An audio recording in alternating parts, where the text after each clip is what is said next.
Well, during the dog days of summer, there is nothing worse than sitting in a hot car. For help with keeping our cars cool, here's Jim Champion, the auto guy. Keeping your vehicle cool in the summer heat can be tough, but there are a few things you can do to help your vehicle beat the heat. Blocking the sun's rays when your vehicle is parked outside is a no-brainer, but the type of shades that you use can make a difference. A reflective foil-covered shade is best for the windshield, and there are some see-through shades for the back glass that will help reduce incoming UV rays as well.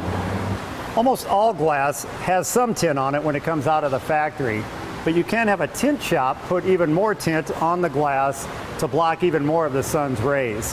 While there are some aftermarket kits out there for a do-it-yourselfer, I do recommend having a tint shop do it because they can recommend what type of tint is legal, and the material that they use is generally better than anything in a do-it-yourself kit. On many newer vehicles, there's a cabin air filter in the dash area, and it acts like your furnace filter in your home.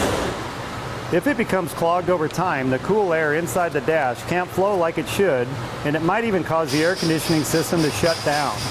Replace the cabin air filter when necessary to keep the inside air flowing and the cold air blowing.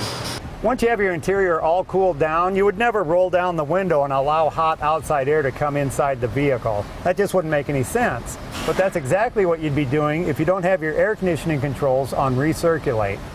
When the controls are in recirculate mode, hot outside air is blocked from coming into the dash's air intake, and the cool air inside of your vehicle is recirculated over and over, keeping you nice and cool.